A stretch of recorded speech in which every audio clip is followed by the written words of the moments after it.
Thank you, Dana. Name is Bill O, and I'm an alcoholic. Hey, Bill. My last name's Ottman, if you don't know that.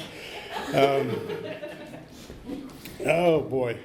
I really hate speaking, and I try to avoid it as much as possible.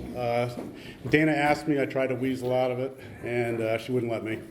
So here I am, and it's I know it's a part of AA, but it's a hard part for me.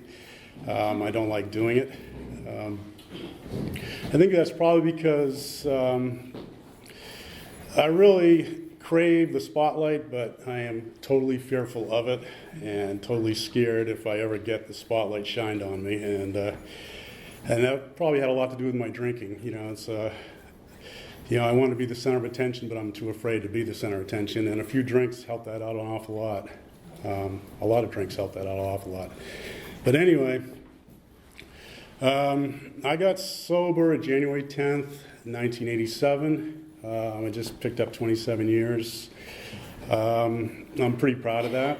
I know it wasn't anything I did, but still. AA's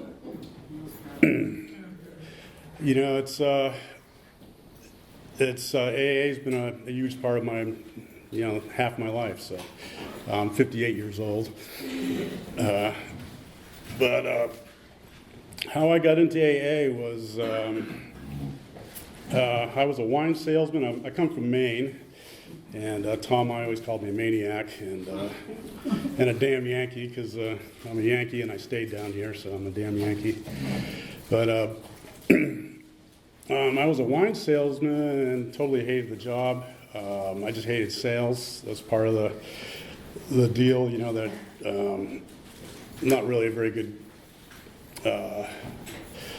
not a real good salesman, and just it was the only job I could really kind of knew something about. Knew about the beer and the wine. But I got a chance to move down to North Carolina. I had a cousin who moved down here, and he was going to open up some delis. So I came on. I jumped at the chance. So I was 31 years old. It was going to be my new start. I was going to come down, make a new life, and come down to North Carolina. So I quit my sales job and basically went on about a 3-week binge. I called them going away parties. They were kind of fun for the first couple, and there was a lot of people who wanted to give me a going away party. But after the 4th, 5th, 6th, 7th, I was running a little thin of people who wanted to party with me. But basically, what happened was went out on a New Year's Eve.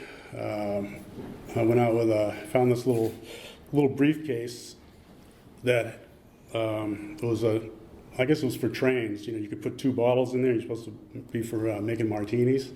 But I put a bottle of tequila and a bottle of Jack Daniels, and I had my little briefcase I found. It was my father's.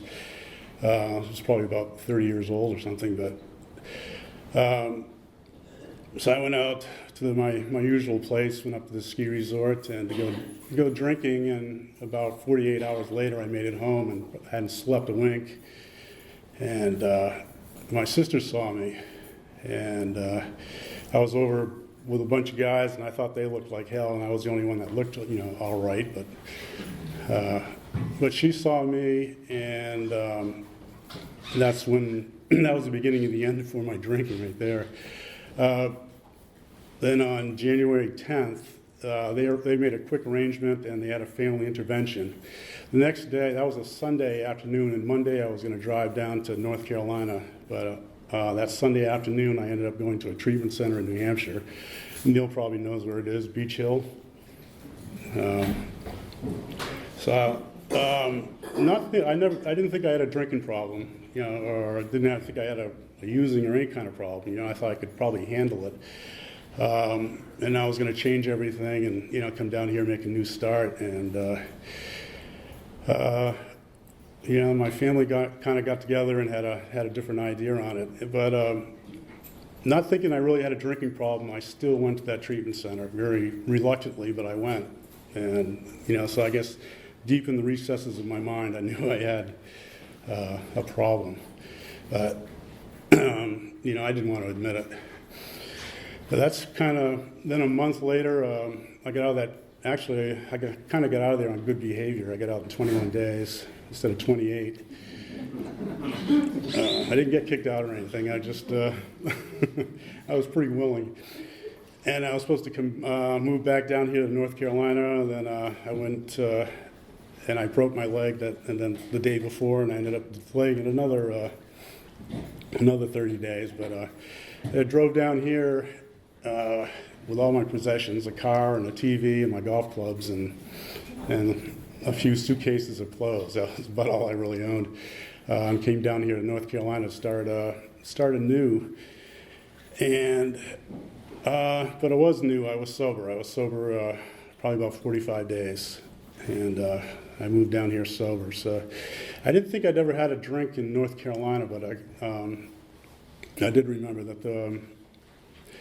I'm trying to think. I think it was Finch's. It's where Neville's used to be. I came down in December and checked out the place, and I went over to what used to be Finch's. So I've had a couple drinks in North Carolina, and I didn't think I'd ever had one, but it turns out I have. But so that's how I got into the program.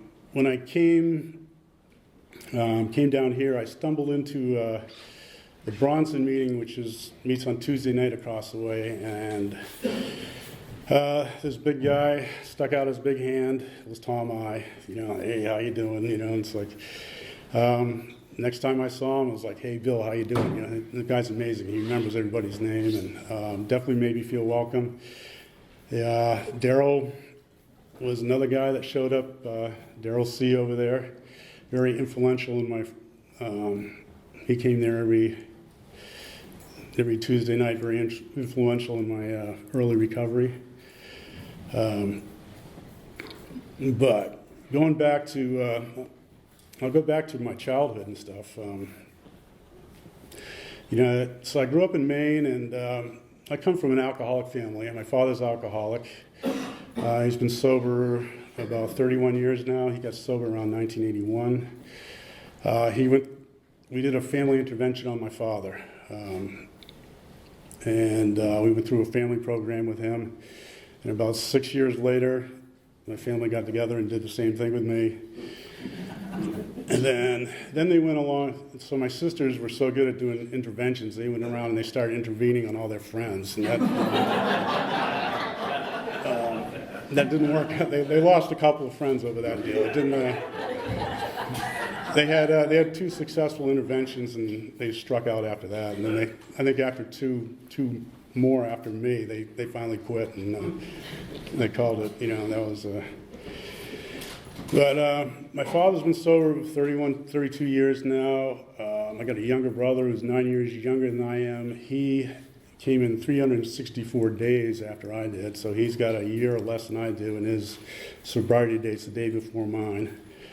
So he came in his early 20s, so I guess he was 22, and he walked in off the street, and he was in New York City and very suicidal, and so he found AA, and he stayed.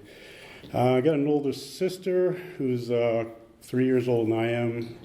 She's sort of in AA. She doesn't drink anymore. She doesn't go to meetings, but she quit. Then I got 2 more sisters. One's a high school counselor. The other one's a therapist. Then I have another younger sister who has an eating disorder, and about 3 months after I got sober, she got clean on her eating. And she went to treatment for that, and she's very strict on her eating. So my family is riddled with all kinds of AA and other ailments. So my father's side, my father's an only child. He grew up in New York City. My mother is from Maine. She was born in Maine, and she's French-Canadian. Her side of the family, I think, there's a lot of depression. So I probably got a little bit of that on my side too. But I grew up in Maine. I lived most of my life in Maine until I moved down here, and it was a great place to live. It was great. As a child, I had more than most people, we had a, nice house, and I had everything I wanted. We had a summer place. I grew up on in the summers on a lake. So I was, I water skied and played and hung around on the water and had a great time. But my father was a drinker. But our house, he had a really nice house, but it was kind of looked like an alcoholic house. And our summer place, there was all these really nice little summer places. Then there was our place, there was one where the grass wasn't mowed and the dock was kind of listing on the side, and a bunch of kids running around, and it was something, I really didn't know what was wrong, but I didn't know it was anything out of the ordinary. I kind of knew that our house was was a beautiful house, but it wasn't well kept, and so it was a little bit odd in that sense of the. I guess what else? The other part with my father, he was he was an everyday drinker. He worked every day. He'd get home at 5 o'clock. He'd go down to the local bar. He'd get home at 6 o'clock. Then he'd fix himself a couple of big drinks, and he'd drink away, and pretty much like that on the weekends and whatever. And he was a loving father and all that kind of stuff. And I kind of got along with him pretty well. But we never really did too much father and son kind of stuff. I think that kind of. I'll kind of get into that a little bit more, I guess. But what I did learn from him was how to drink. And I can remember from an early age, I couldn't wait till I was old enough to start drinking. When people came to visit, my parents' friends would come over. The first thing out of my parents' mouth is, "What can I get you to drink?" And they would sit down, they'd have cocktails or whatever, and they'd laugh and have a good time. There was always, fun and whatever. I couldn't wait. But I was probably a little bit of a strange kid too. I can remember like at 5 years old stealing cigarettes and going in the back room and smoking cigarettes. I didn't inhale, but I would do stuff like that. I was probably 8 or 9. I was hanging around with the kids, and we were all smoking. And I remember this one image of it was like 5 of us up in this big old oak tree. And we all had our Cub Scout uniforms on, and we're all smoking cigarettes.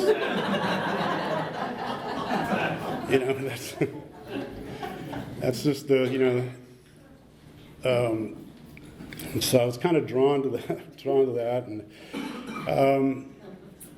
my parents they split up for a little while. I guess when I was about 10 to about when I was about 13, and I really so my mother was left with this house and 6 kids, and my father took off, and so for me, it was total freedom. I had no authority, no one to kind of tell me what to do, and I kind of, I took advantage of that, and so, I was always out in the neighborhood. I was kind of a juvenile delinquent, not really getting into trouble, but always doing not really good things.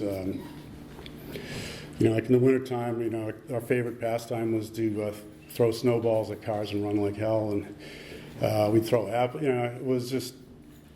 We just really like to throw things at cars and run, I guess. But it wasn't. We didn't do anything. We were just kind of bad kids, but that's kind of how I was kind of growing up, being this juvenile delinquent, and I was kind of like that. And, looking back and things we did with BB guns, and we broke a lot of stuff, and really.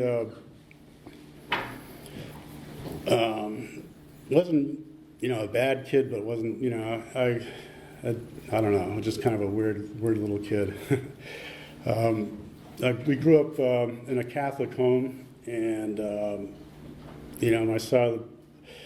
my mother was very much into the Catholic religion, and I went to Catholic grade school, and I was taught right from wrong, the Ten Commandments, the whole thing. Her side of the family, there was a lot of nuns and doctors, and they were hardworking people. So, there was no reason for me to, be this little juvenile delinquent, but I kind of did. So I kind of, grew up in a little bit of chaos. And kind of the reason why I bring that up is that, and then I'd see like my other friends, and I'd always kind of look at them, just, they all seemed to know a lot more than I did. They just knew things or were taught things. And, I always thought that, maybe, kind of thought about reincarnation, that I was a new soul, that, I didn't have any prior knowledge and stuff, or, it's everything that, I kind of had to learn everything on my own. I was kind of, out in the neighborhood running around and was never really taught a lot of how to live. And that's where I think AA has been so important to me. AA has given me a structure for life. I had no tools for living before I got here. Now here I was trying to be successful, trying to change and stuff, and I really, I couldn't figure out how to quite make it. I was very unconscious of all that, but that's what what was happening to me. So basically, I was kind of running around the neighborhood, and I fell into the YMCA. They don't have YMCAs around here, but that was a big part of my life. And we used to hang out there and play basketball and swim and do all that kind of stuff, and that kind of kept me out of a little bit of trouble. And but I was very sports-minded and just loved sports. All growing up and playing around the Y and stuff. And then I got into high school, and I finally got old enough to to hang out with in junior high. I went out drinking once or twice. I was telling Steve Earl here that 7th grade there was a high school dance, and that was the first time I ever went out drinking with a bunch of guys. It was like 5 of us, and we had a pint of vodka, had a bottle of dandelion wine, a homemade wine, and we had some Orange Crush, and we were out in the field, and we all split it up, and I might have gotten like 1 or 2 sips. One kid drank quite a bit of it and got real drunk, and we're at this 7th grade dance, and I was kind of feeling it with the in crowd. I was kind of a part of. This one kid was kind of drunk, and everybody's kind of running around trying to hide him and not get him into trouble. So I kind of like got a lot of attention that night, and I got to dance with some girls, and it was kind of a big night. But then when I got into high school, it was they used to have a big party it was the Saturday after the last football game, and this at our high school, and it's kind of a big football party, and I went as a freshman, and I think I was the only freshman there, and so that was kind of a big deal, and I probably drank like 1 beer or something, or 2 beers, and got sick. But I was 14, and so that next Monday, it's like I was kind of the big shot, because I got to go to this party. But basically, I would, that was the start of my weekend drinking. I pretty much drank every weekend all through high school. After that, then it progressed pretty fast. But and back then, this was 1970, I guess. It was kind of okay to drink. It was okay to drink as long as you didn't get caught.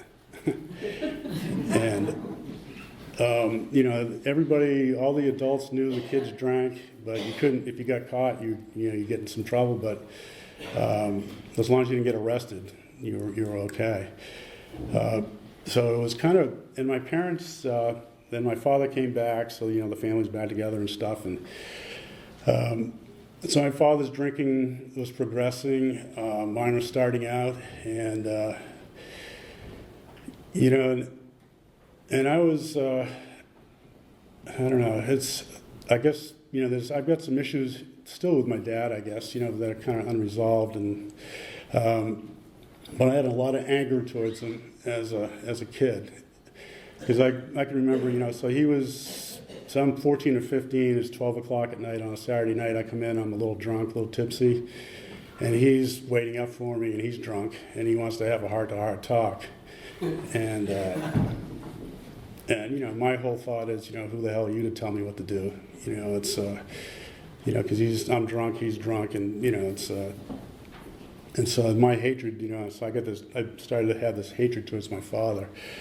And it really wasn't at him. I think it was just kind of maybe hatred, I was externalizing my internal hatred of myself. Because I don't know, there's a lot of issues in there, I guess, but part of it was, I'm 14 or 15, and you hear this all the time. I started to get low self-esteem. I was very insecure. Like I was saying, like I craved that limelight, but I was scared to death. And probably, that, it was a lot of fear, and I had no idea what was going on. My alcohol started progressing, and I got into. By the time I was a senior in high school, I was playing on the football team. I was supposedly going to be starting point guard on the basketball team, and I was drinking like a fish. I was smoking a little bit of pot and whatever, but. We had, it really, my senior in high school, everything, it was probably, so I was 17. I was kind of young, I was young. Actually, I started, when I played football my senior in high school, I was still 16. I didn't turn 17 until after football season was over, so I was kind of this little 145-pound kid, trying to play football, and I was, I did pretty well. I was a linebacker and led the team in tackles. So, but a lot of those games I was hungover. We used to play our games Saturday afternoon. Around here they play them Friday nights, and I can remember one game that I was up until 5 o'clock the night before, doing a lot of drugs and a whole bunch of other stuff, and I hadn't slept all night, and I tried to play football the next day, and that was absolutely misery. But I never went in, you'd have a football game. I was out till 12, 1 o'clock drinking the night before, and I'd go play. And somehow, I was young enough I could kind of pull it off, but, I was really screwing up big time. I got into basketball season, and, the coach knew. I had this coach, and he had spies around the school, so he knew exactly what I was doing. I started the first game of the year, and that fear, and I wanted the spotlight, and that fear really took over, and that was the last game I started. But I was just drinking like crazy on the weekends, and then when basketball season, we won the state championship that year in basketball. I rode the bench, but then when basketball season was over, I really it was amazing because I could get away. I don't know. I got away with so much. There were no consequences, pretty much. After basketball season was over, I skipped 2 weeks in a row of school. I would go with my buddies. We'd show up at 7:45 to go to school, and we'd just take off, go somewhere else. And after 2 weeks, I just walked back into school, and like, where you been? And I just, oh, I don't know, and just walked back, and started school again. My parents never found out or anything, and I was kind of proud of myself because I had to stay after school for about 2 months and make up all the work that I'd missed and to graduate. But I managed to do that. But I was, by the time I was my senior in high school, I was doing more than, just the weekend drinker. But I was always the one that, on the weekends, I was the one that was really falling down drunk all the time, never really, thinking that everybody else was like that. But looking back on it now, I was a real punk. It kind of gone on to a few more things, but I never really got into any hard drugs or anything like that. But I was smoking a little bit of pot and that kind of stuff. But basically smoking the pot when I couldn't get alcohol. And I didn't like to smoke pot when I drank because it would just get me too messed up too fast. I had to. I needed that alcohol to be social. And the other part was back then they lowered the drinking age to 18, and I had fake IDs anyway. I had when I was like 15, I had a buddy of mine's older brother's license that was said I was 22 years old. Back then they were just paper licenses, and I just scratched off the expiration date and wrote and you could get in anywhere. And so here I am, this little 15-year-old kid weighing 130 pounds, saying looking like I was 12 and saying I was 22, but I could still get into pretty much any bar that I wanted to. And then they lowered the age to 18, so it was a free-for-all. So I did manage to get into college, and I don't know how I did that, but I did, and I got into the University of Maine, which was a pretty nice school. And I went up there and I just fell in with a bunch of guys and just drank like crazy. That was really, and so probably when I was 18 and 19, that was probably the peak of my alcoholism. I was really, really drinking a lot. Didn't do very well that first semester, but I made it through. And every semester when I go to college, I'd try to change. It's like, okay, I'm going to do better this time. So I'd go to, the first 3 or 4 weeks, I'd go to all my classes. I'd hit the first bunch of exams. I'd do pretty well. Then I'd start missing classes and drinking. And then, then by the end of the semester, I'm just trying to figure out how to pass the final and, to pass the course. And basically what I was doing was, used to call it, it'd be 4 weeks of fun, 1 week of hell. So I would party for 4 weeks, then the exams would come, and I would take a bunch of amphetamines or diet pills or whatever. I'd stay up all night, and I would cram everything, and I'd try and do 4 weeks of work in one night and go take a test, and somehow I'd get a C. So I graduated from University of Maine with a 2.2 grade point average. It took me 5 years. And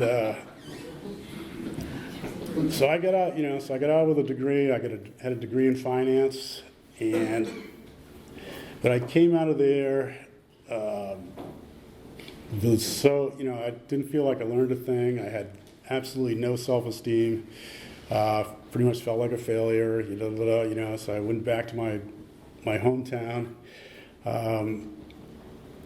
Like my dad's thing was, you got to go to New York City and get a job and blah blah blah. But I was too scared, so I went back to my hometown. I ended up with my college degree painting houses and working in restaurants. And I'd paint houses during the day, and I'd work in bars and restaurants at night. We had 4 or 5 guys. We'd rent a big house, and it'd be party central. And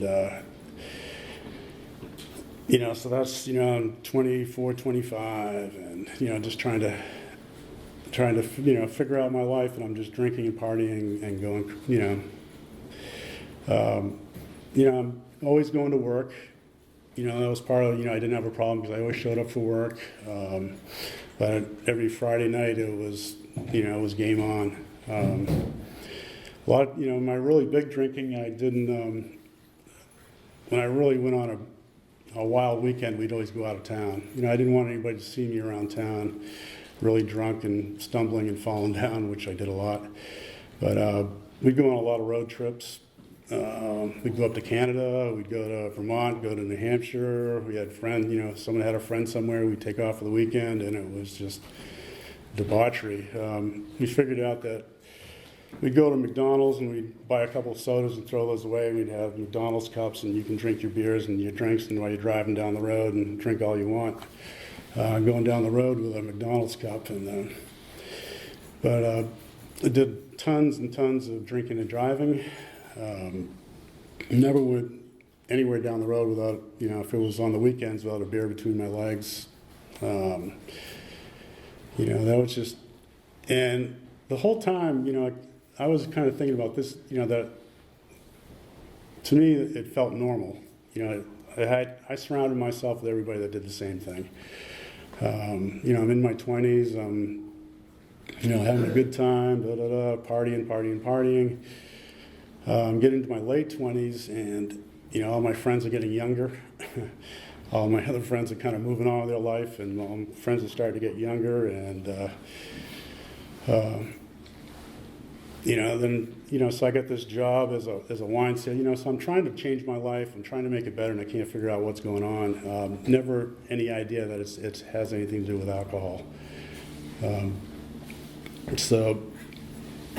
hit 28. And, I'm starting to get a little depressed, can't figure out what's wrong with me. Why can't I kind of grow up? I feel really, I have this feeling like I'm really, really immature.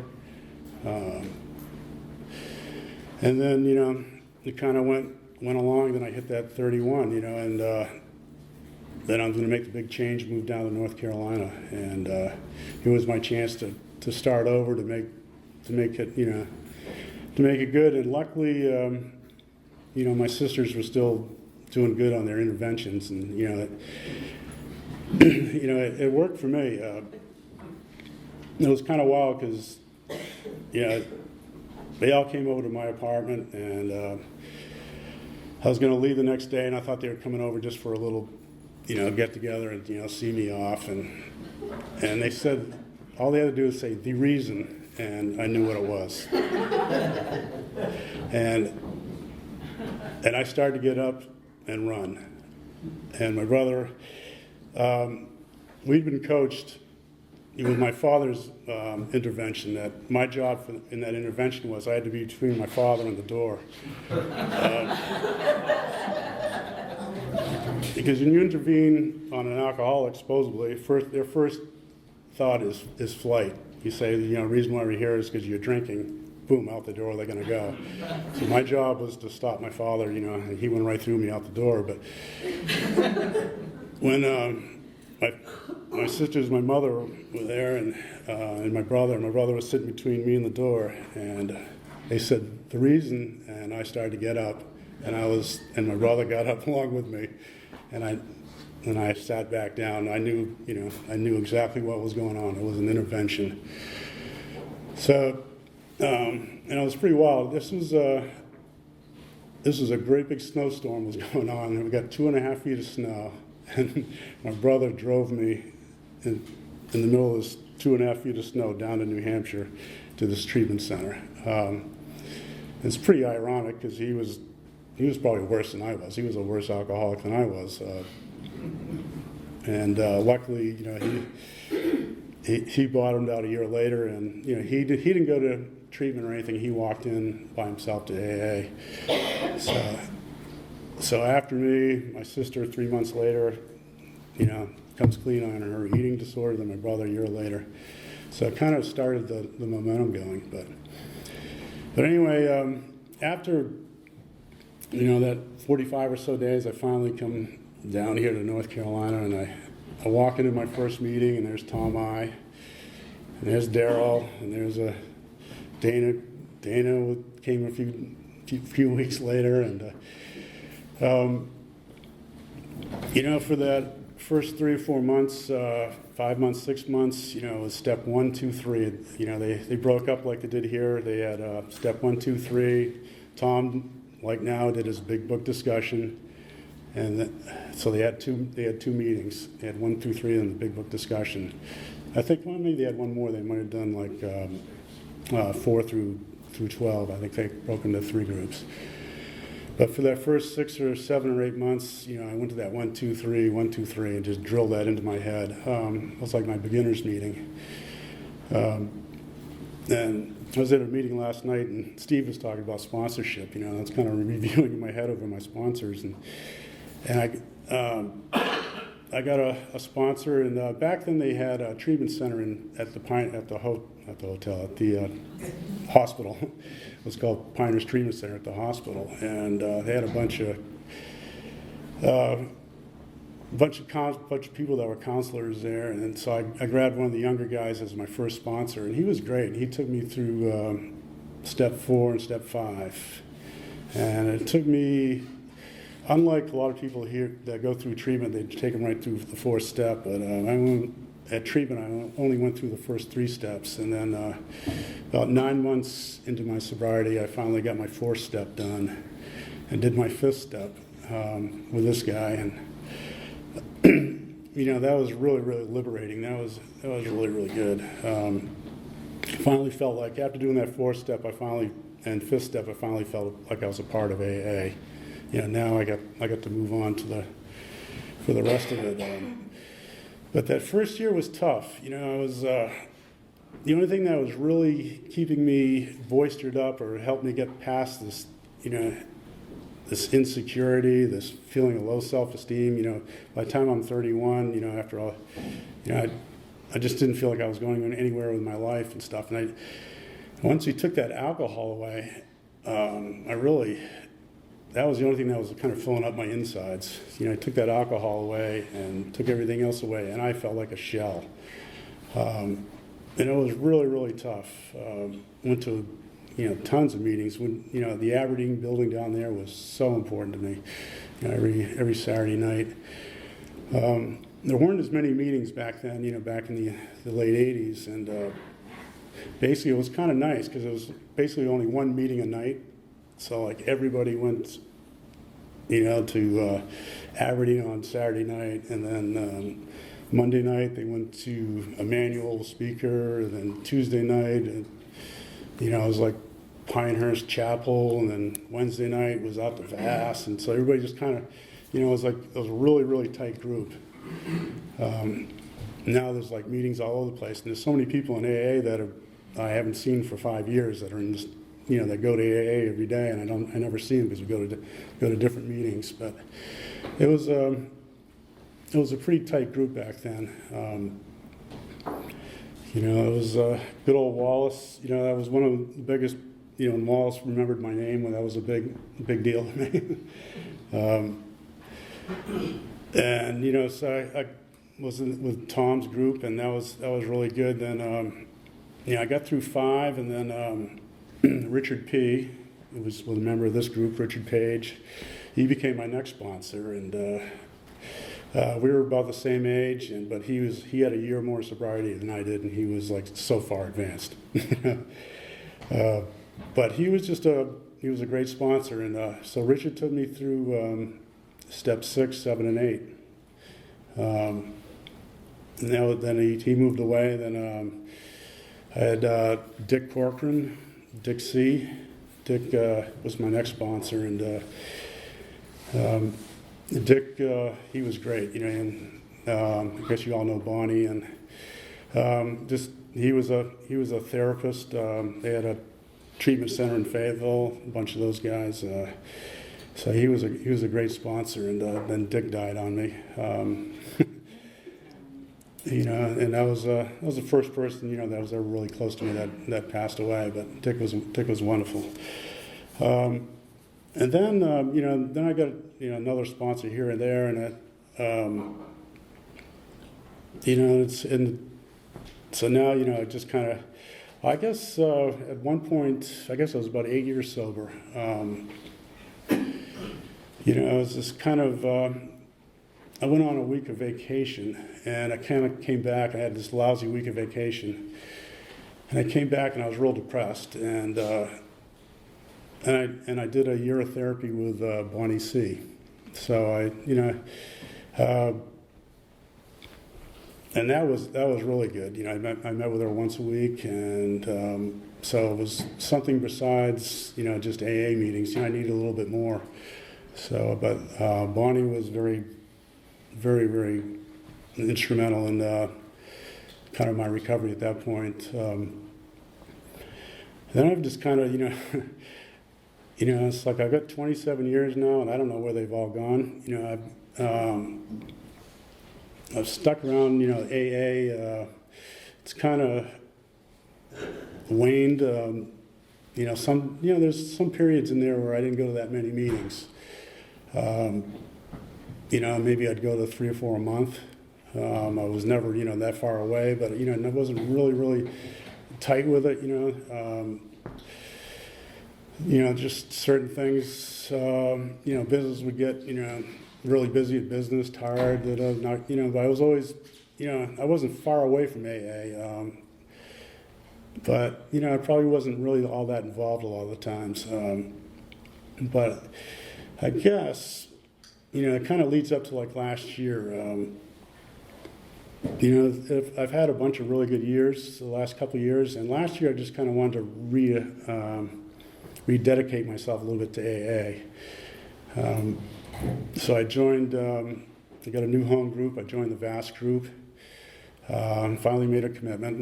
Probably one of my character defects is I don't like to commit to anything, and so so I committed to the Vass group, and so that's been a real good group for me. So I've been going to that every Wednesday.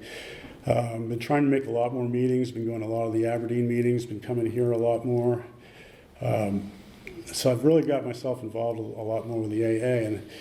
And the other part was I had somebody, well actually I shared this last night, it was a guy out of Samaritan Colony about 1.5 years ago, and he asked me to be a sponsor. And I told him no. I told him you didn't want me as a sponsor because you need someone to take you through the big book and to really work with you really, and I'm not going to be that guy.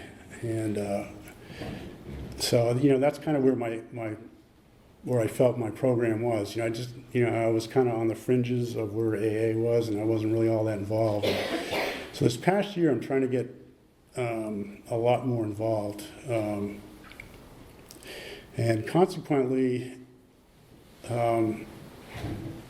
this past year has probably been the best year of my life.